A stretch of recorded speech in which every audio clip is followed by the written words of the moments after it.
All right, folks, it sounds mad, but here's the question making its way from pubs to Parliament. Could Nigel Farage actually become Prime Minister? We've all heard it before. It'll never happen. But things have changed. Big time. The numbers are real, the anger's boiling over, and the political class doesn't know what's hit them. In May's local elections, Reform UK didn't just show up, they took over. They beat both Labour and the Tories in national vote share, something no fringe party has ever done. 30% of the vote. More councillors than the Liberal Democrats.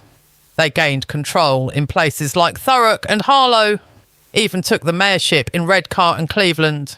In Runcorn and Helsby, Reform won by just 6 votes, flipping a Labour stronghold. That's a swing no one saw coming, and the turnout higher than expected. That's not apathy, that's intent. People are getting off the sofa and casting protest votes in person. Voters aren't just angry, they're exhausted. Labour promised change. Here's what they delivered. WASPI, women abandoned. The Deputy Prime Minister said Conservatives were stealing their pensions. She promised to compensate them in full. Another broken promise. I believe these women are owed compensation for the injustice done to them at the hands of the state. Does the Prime Minister really understand how let down WASPI women feel today? No compensation after a court ruling found the DWP guilty of maladministration. Farmers hit with inheritance tax up to 20% on land over £1 million. Family farms are being carved up to pay tax bills. Winter fuel payments slashed, then quietly reversed when the backlash hit. Child benefit cap stays, even after charities warned 250,000 kids will be pushed into poverty.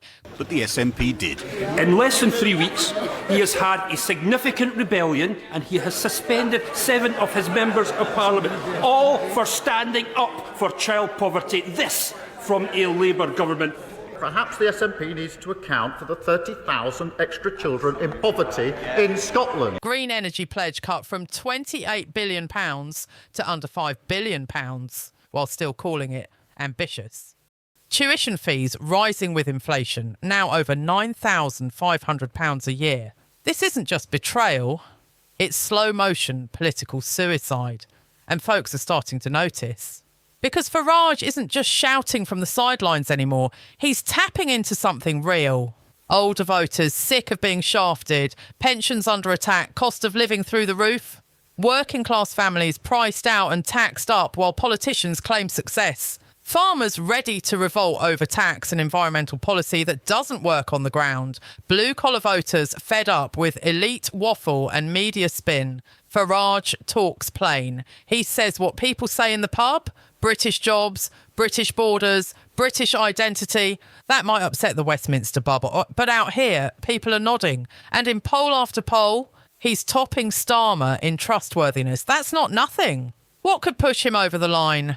June 5th, Hamilton by-election. Scotland's been a fortress, but Reform's running hard. If they even come second, it's seismic.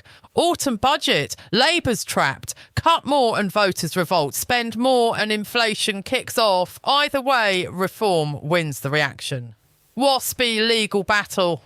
If Labour loses and still refuses payouts, they'll be painted as frauds. Farmer protests. NFU says action will escalate if the government doesn't back off the inheritance tax plan. EU trade backlash. New EU deal fine print could screw British producers. If that happens, Farage won't need a script. These aren't random. These are moments that swing entire elections. Labour knows the threat is real. Behind closed doors, they're rattled. Starmer's ordered MPs to treat Farage like a serious contender, leaked from a shadow cabinet briefing. Angela Rayner's been sent on the media circuit to do damage control. She's walking back winter fuel cuts, hinting at new benefits reform. They'll try to bury reform in media labels, racist, extremist, unelectable. But the public's getting tired of that old tune. Expect new spending promises, fast-tracked patriotic policies and a lot more flag-waving at Labour conferences. But it's not about packaging anymore. It's about trust. And they've run out. Let's be honest, reform still has hurdles. No big donor machine like Labour or the Tories, no deep bench of MPs to run local campaigns and first past the post. It's brutal. You can win 20% of the vote and get 0% of the seats, but momentum changes everything. Reforms, learning, targeting vulnerable Labour seats, picking battlegrounds they can win, and voters are waking up, some for the first time in years. So we ask again, could Nigel Farage become Prime Minister? He's got the numbers, the fire, the timing, the message, and if Labour keeps screwing up, he just might have the shot. Well, that's it for now. As always, hit like, drop a comment and subscribe to Yorkshire 24. Straight talk. No fluff, no spin, and I'll see you all again tomorrow.